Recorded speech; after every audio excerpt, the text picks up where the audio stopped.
and occasionally despaired at the fact that we work in a field where all too often organizational failure is accepted, and all too often such failure is even expected. For me, this has never been more strikingly illustrated than in the recent announcement from the management of the Green Bay Symphony, a member of ROPA, that it would close following this next season despite several recent profitable years. The executive director publicly labeled the profitable years a fluke. What business would do that? Well, no other business would do that. Successful businesses would highlight the profits, knowing that success breeds success. No business would dismiss profits as a fluke, thereby suggesting that their successes had nothing to do with the quality of the product, the excellence of the employees, or the importance of the service to the community. Too often, our field continues to attribute organizational failure to the ever-impending death of classical music. But other businesses face difficulties too. After all, it is said that 90% of restaurants in America fail in their first year of business, yet no one would claim that Americans no longer like to eat. But in a field where organizational failure is too often accepted or even expected, it seems amazing that so many orchestras can be overcoming such suppositions to be performing so well, especially in these economic times. Such successes are being experienced in places with positive expectations, and in life, what you expect is often what you will get. If you find failure to be a reasonable result and you spread such a message, the negative results are often what your vision will deliver. If you sow the wind, then you are certain to reap the whirlwind. As we review the orchestral season, it is clear that difficulties remain, and it is clearer still that there will be a few storms ahead. But what is even more apparent is that if success is a fluke, there certainly have been a lot of fluky things going on for orchestras and the arts. The Chicago Symphony received the two largest gifts in its history, totaling $32 million. The Indianapolis Symphony saw a 19% surge in ticket sales with an increase of 30% in subscription sales. The Cleveland Orchestra announced a balanced budget, growing audiences, increased endowment, and a record number of student attendees. The Chicago Lyric Opera, which has operated in the black for 26 of the past 27 seasons, saw significant increases in revenue and fundraising and an increase of 8% in ticket sales. In the city of New York, the city of New York has increased funding for arts in public schools by $23 million and is expected to hire 120 additional arts teachers.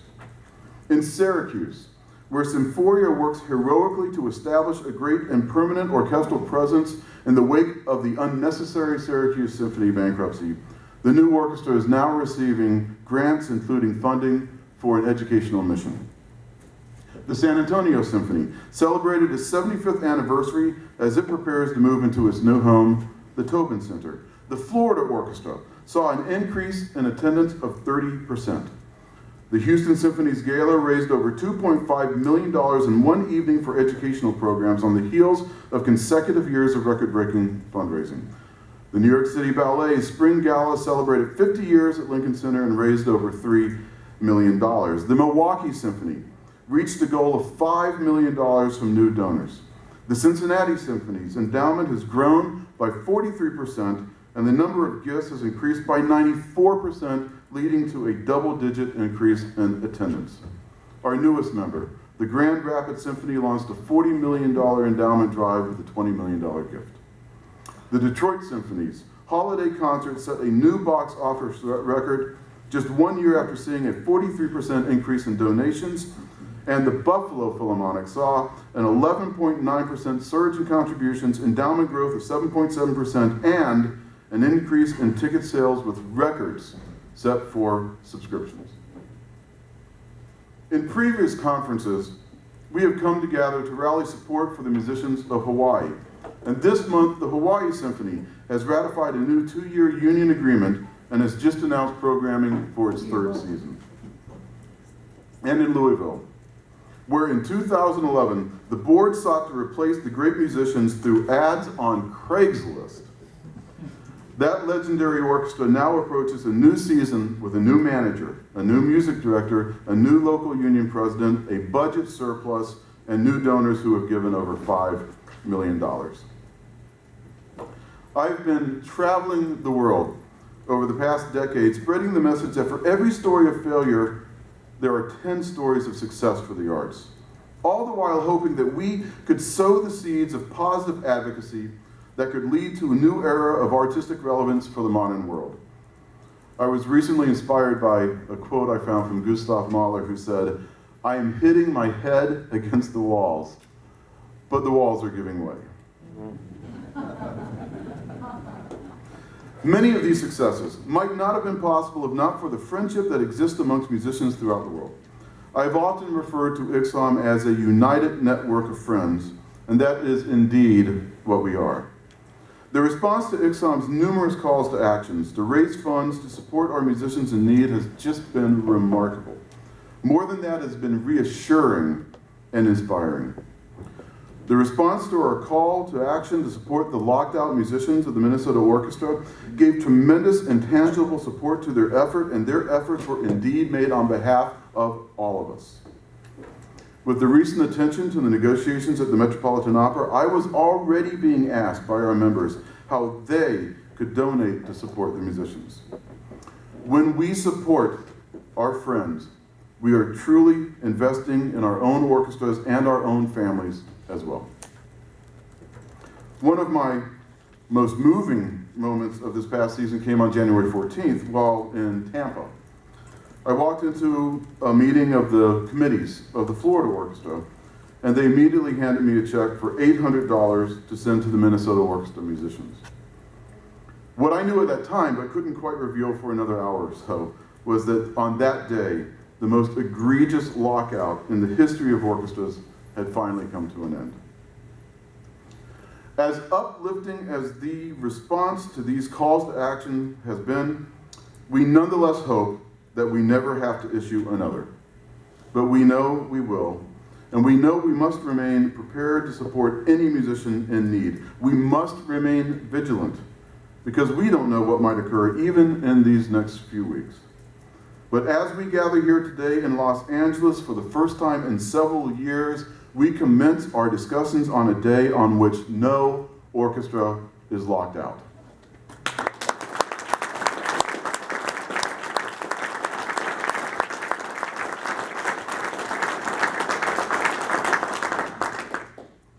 Numerous issues still await our collective action, though. Problems large and small face musicians and arise on a weekly basis. We must respond always unified and without apathy and without any sense of futility. Musicians who travel abroad are now faced with a difficult decision regarding their instruments, which, through no fault of their own, may contain minuscule amounts of ivory. I want to speak very clearly about this issue. We deplore the despicable poaching of elephants, which in this day is done almost entirely by a criminal element, and a criminal element that funds terrorism. Recent reports show that the elephant population has reached a terrible tipping point where more elephants are being slaughtered for their tusks than are being born. This must stop. While practically no instrument maker today still uses ivory in the manufacture of instruments, we nonetheless call for an end of the use of ivory in the crafting of any new instrument.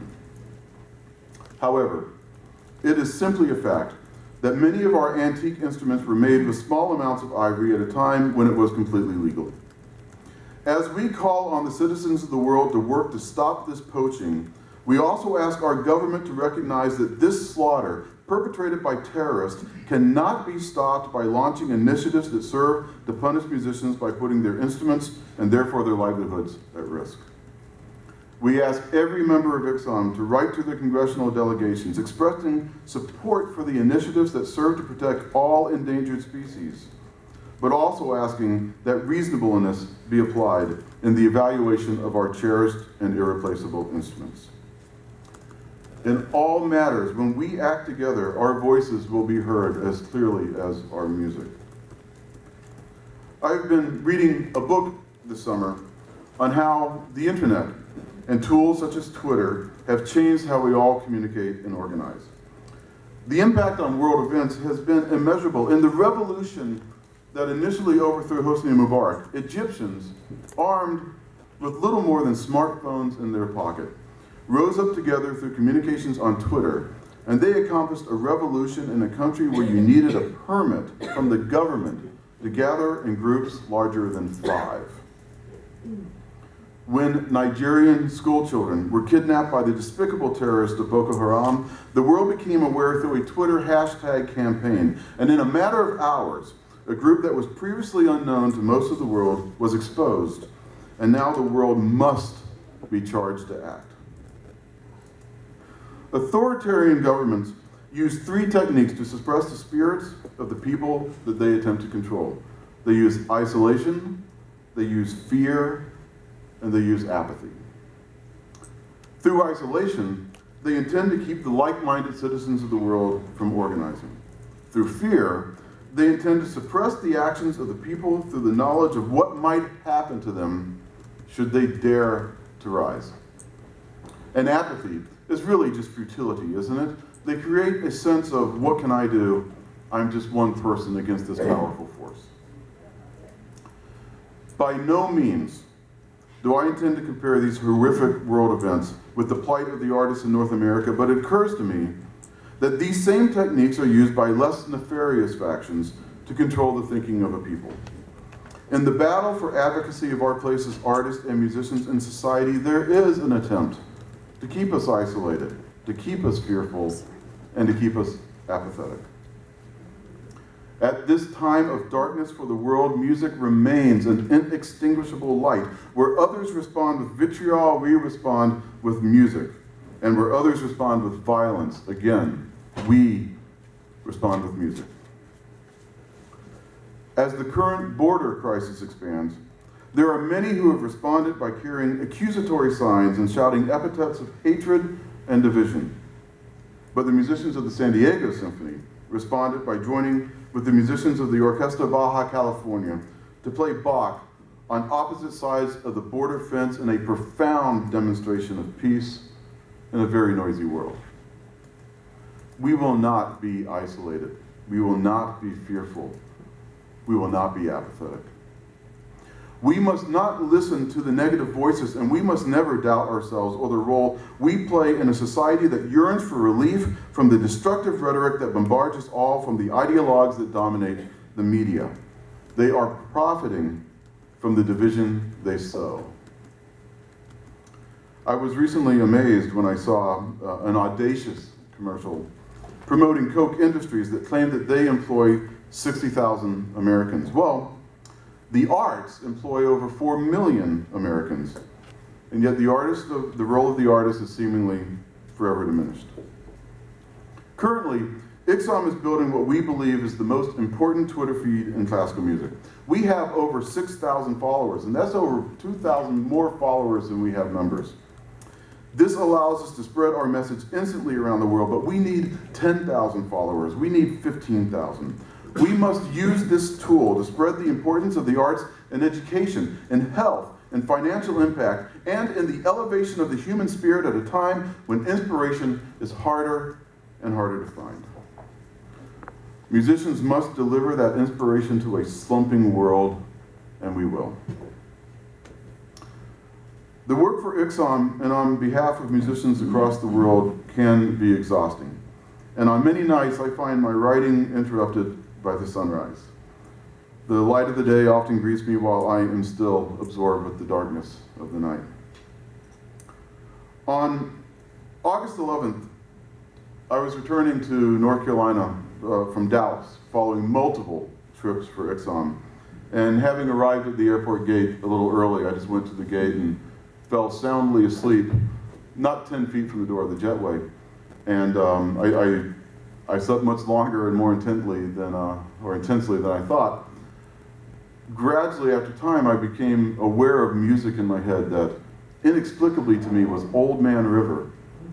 And I couldn't figure it out, and I kind of came to, and in that place between sleep and wake, I became to realize where I was, and sure enough, the shoe shine guy across the hallway was singing Old Man River that had entered my brain. But that little bit of reverie was interrupted only by the sound of the announcement of Passenger Ridge, door closing in 15 seconds. To which I jumped up immediately and said, I'm right here. Weren't you even going to hold a mirror under my nose or anything like that?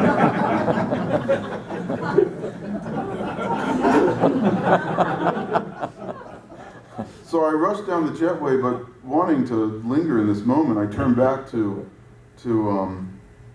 hear a few more strands of Old Man River, but instead of that, what I saw was a TV monitor, and I read the words that said, Robin Williams dead, apparent suicide. So I boarded the plane, barely awake and confused, and it was a very dark flight because I knew what was going on in the world that day. On that day in the world, there were people trapped on a mountainside in Iraq facing a terrorist onslaught. War had escalated again in the Middle East. Protest of racial injustice had begun in Ferguson, Missouri, which I knew would inevitably lead to more violence. And now Robin Williams was dead. The day reminded me of a song on a Simon & Garfunkel album, the third album, I believe. And the song has the two voices singing Silent Night, the Christmas song, Silent Night, as a news program plays softly in the background, and the words of the reporter slowly rise in the mix as the music of the singers subsides and grows softer. The news that is reported in that song is the actual news of another day in August, just today some 48 years earlier. And the stories that are reported, in contrast to the beautiful strains of Sleep in Peace, include, from 1966, opposition to the Civil Rights Bill, a report that the National Guard would be called out should Martin Luther King hold a rally just outside of Chicago, escalation of the war in Vietnam, and the House Un-American Activities Committee's investigation of protesters of that war. It also reported the death of comedian Lenny Bruce. There has always been darkness in the world, and there always will be, but there will also always be music.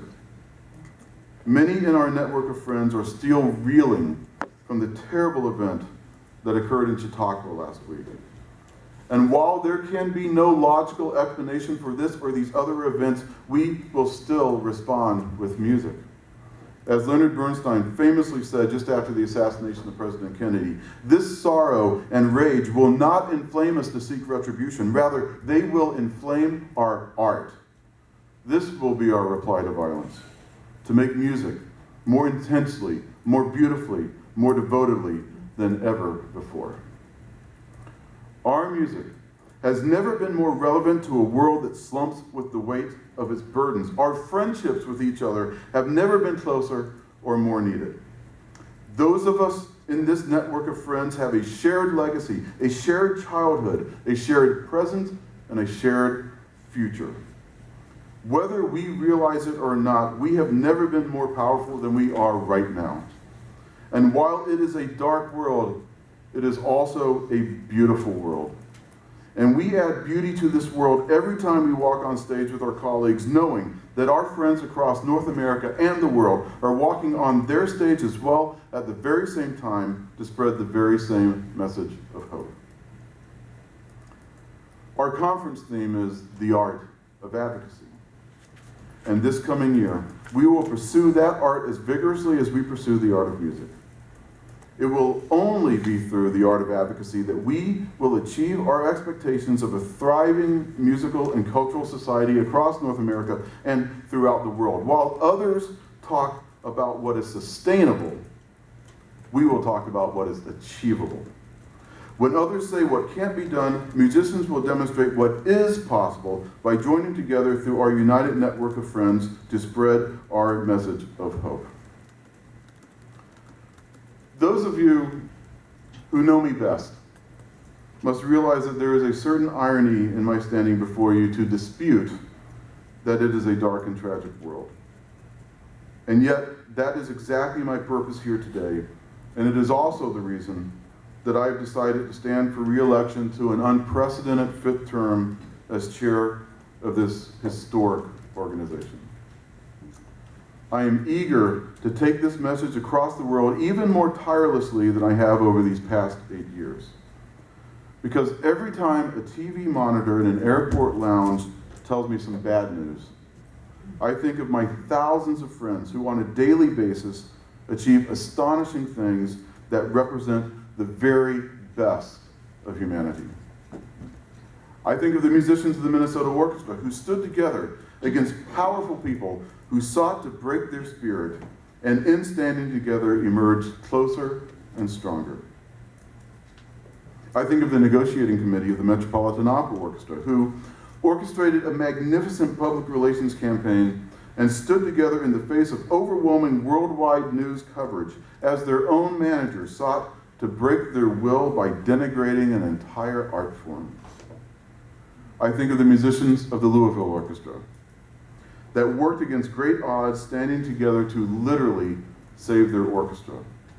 I think of the musicians of Syracuse, who in creating Symphoria are seeking to achieve something their previous board members refused to even attempt.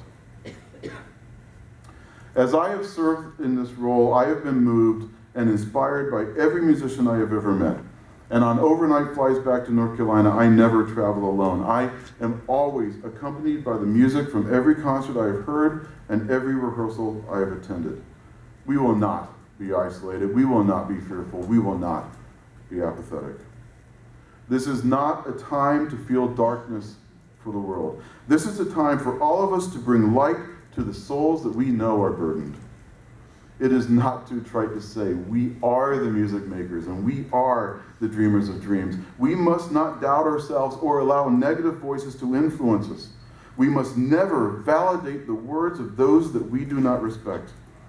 It is crucial that we all allow ourselves to recall the amazement we felt when we were learning music for the first time and when we knew nothing of the negativity that sometimes surrounds our field. We will greet any doubts with a unified message of hope. We will stand in favor of any positive message, and we will continue to care for each other as the united network of friends that we are. It can be fatiguing to always feel that we are working against something or trying to prevent something. In this week together, we will talk about things to work for and positive visions that we can imagine and achieve. In this week and in this coming year, I will, as always, turn to you all for inspiration. We will not be isolated. We will not be fearful. We will not be apathetic. The world will hear our voices as clearly as they have always heard our music, and I look forward to continuing our work together in this cause. I thank you very much.